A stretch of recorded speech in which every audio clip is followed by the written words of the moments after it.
জাকারিয়া উপস্থিত আছেন আজকে এই সভার মধ্যমণি আমাদের প্রাণ প্রিয় নেতা রাজশাহী বিভাগীয় সহ সাংগঠনিক সম্পাদক আমিনুল ইসলাম আলিম ভাই উপস্থিত আছেন চাঁপাইনবাবগঞ্জ জেলা বিএনপির সিনিয়র যুগ্ম আহ্বায়ক সহ চাঁপাইনবাবগঞ্জ জেলা বিএনপির প্রাণ সম্মানিত সদস্যবৃন্দ উপস্থিত চাঁপাইনবাবগঞ্জ জেলা ইউনিট কমিটির সম্মানিত সুধীমণ্ডলী উপস্থিত মহিলা দলের সেক্রেটারি সুজিয়াপা উপস্থিত আছেন স্বেচ্ছাসেবক যুবদল ছাত্র দলের নেতৃবৃন্দ সকলকে জানাই দেশনেত্রী বেগম খালেদা জিয়ার পক্ষ থেকে শুভেচ্ছা সালাম। আসসালামু আলাইকুম ওয়া রাহমাতুল্লাহি ওয়া বারাকাতুহু। সম্মানিত সুধীমণ্ডলী, আমি একটা ছোট্ট ওয়াকিয়া দিয়ে আমি আমার বক্তব্য শুরু করব। সেটা হচ্ছে একটি ইসলামিক ওয়াকিয়া। আমি একটা ওয়াকিয়া শুনেছিলাম, আপনারা জানেন একজন প্রসিদ্ধ আলেম হযরত জুনাইদ বাগদাদী রহমাতুল্লাহর কথা অনেকেই জানেন। উনি একদিন ওনার এক সাথীকে নিয়ে নদী পার হচ্ছিলেন। নদীতে যাওয়ার পরে দেখলেন যে নদীতে কোনো নৌকা নাই। নৌকা না থেকে ওনারা চিন্তা করলেন যে রাত হয়ে যাচ্ছে, আমরা কিভাবে এই নদী পার হব।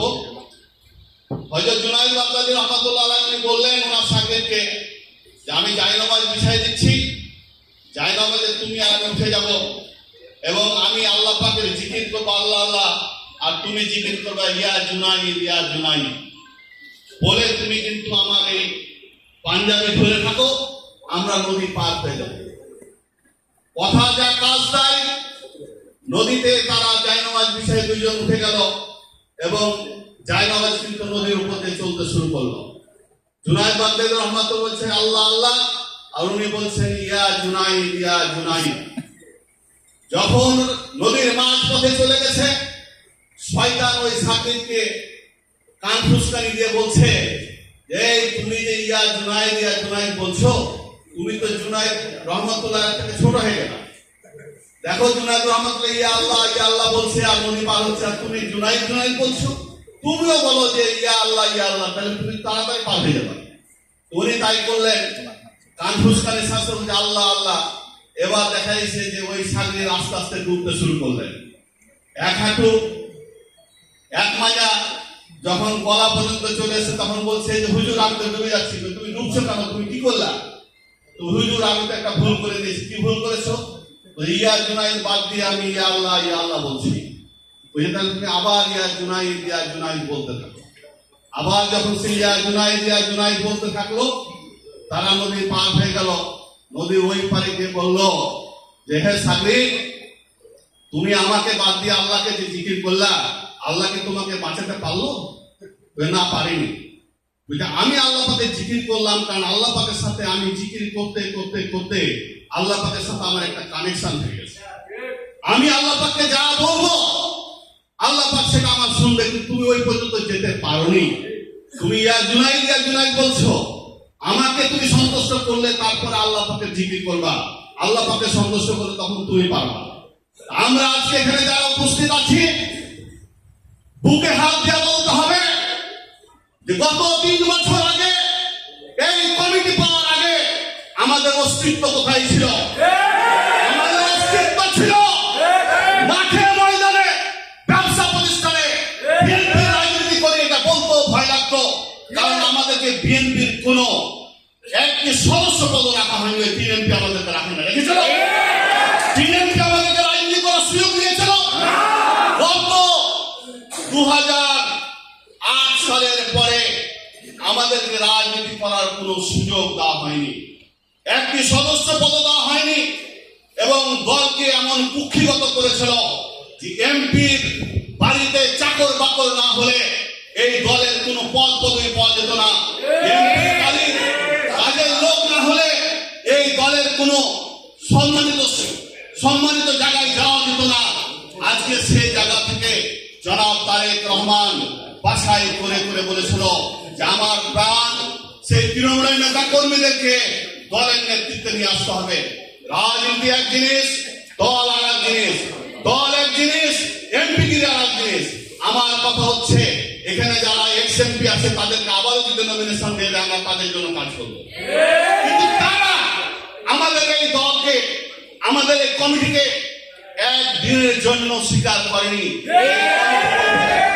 আর তারা আমাদের এই কমিটিকে একবারের জন্য বলেনি ওয়েলকাম জানালাম।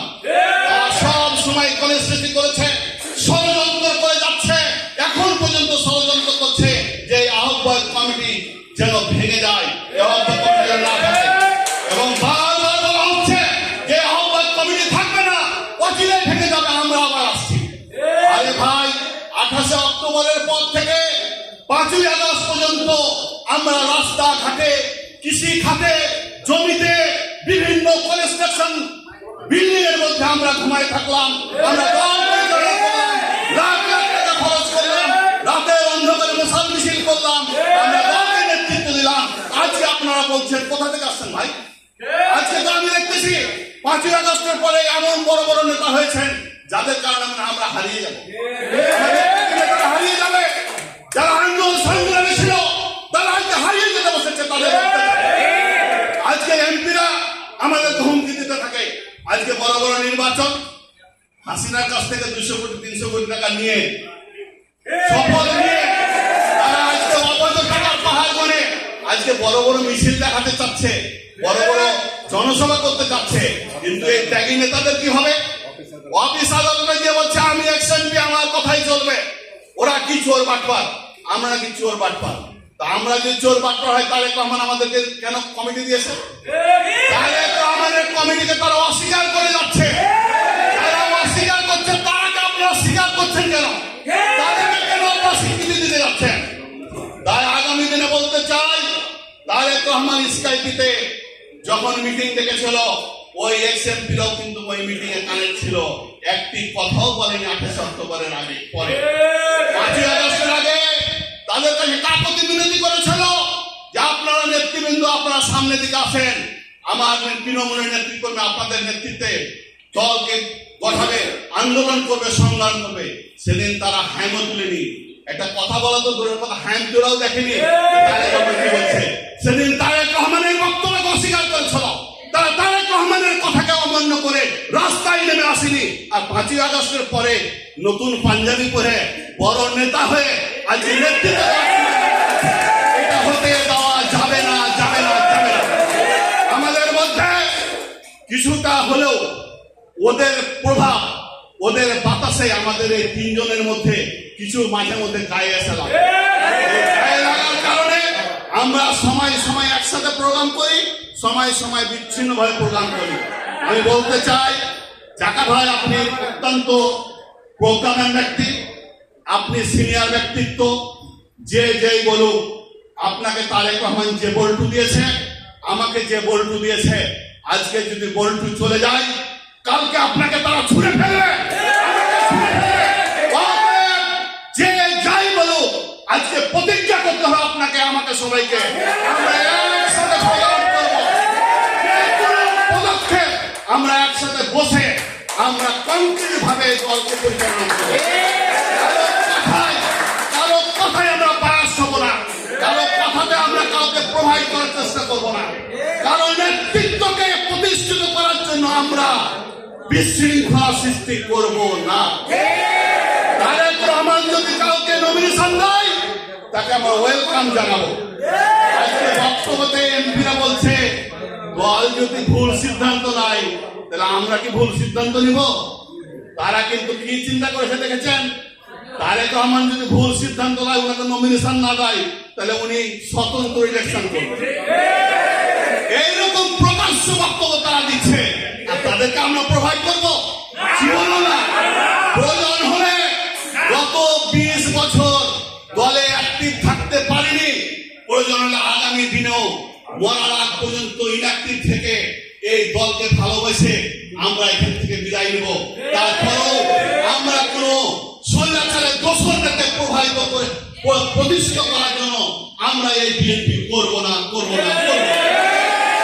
সংগ্রামী সাহায্য বন্ধুগণ, আজকে আমাদের মাঝে প্রধান অতিথি হিসাবে উপস্থিত আছেন, উনি অত্যন্ত বিচক্ষণ ব্যক্তি। উনার বক্তব্য আপনারা যারা শুনেছেন, দেখবেন ওনার বক্তব্যের মধ্যে অনেক দিক নির্দেশনা থাকে। ওনার বক্তব্যকে আমাদের পার্টির ভারপ্রাপ্ত চেয়ারম্যান অনেক গুরুত্ব দেয়।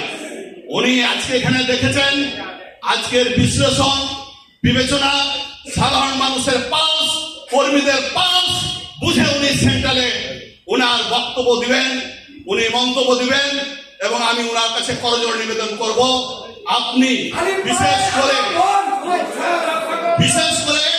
আমাদের তিনজনের সিগনেচারে যে কমিটি পরিচালনা হবে, এই তিনজনের মধ্যে বিভেদটাকে আপনি পার্সোনালি আমাদেরকে তিনজনকে নিয়ে বসে যদি কারো কোনো কিছু থাকে নিরসন করে দেন। আমরা একসাথে কাজ করতে চাই, কি করবো না করবো না, আমরা একসাথে কাজ করবো, কাজ করবো, দলের নেতৃত্বকে পুনর্গঠিত করার জন্য কাজ করবো, দলের ত্যাগী নেতা কর্মীদেরকে মূল্যায়ন করার জন্য কাজ করবো। নেতা কর্মী, বিএনপির কোন নেতা কর্মী কারো বাড়ির চাকর হয়ে দল করবে এটা হতে দিব না। ঠিক আছে, ধন্যবাদ যারা আপনারা এখানে উপস্থিত হয়েছেন। আসলে কথা বললে তো বিতর্ক থাকবে কিছুটা, তারপরে শান্ত পরিবেশ, অত্যন্ত চমৎকার পরিবেশ। এই চমৎকার পরিবেশ নিয়ে আমরা বাড়ির দিকে ফিরে যাব। এই আহ্বান রেখে সকলের সুস্বাস্থ্য কামনা করে সকলকে ধন্যবাদ দিয়ে আমি আমার বক্তব্য শেষ করছি। আল্লাহ হাফেজ। আসসালামু আলাইকুম ওয়া রাহমাতুল্লাহি ওয়া বারাকাতুহু। বেগম খালেদা জিন্দাবাদ, তারুণ্যের অহংকার জনাব তারেক রহমান জিন্দাবাদ, শহীদ রাষ্ট্রপতি জিয়া রহমান অমর হোক। সকলকে ধন্যবাদ। আসসালামু আলাইকুম।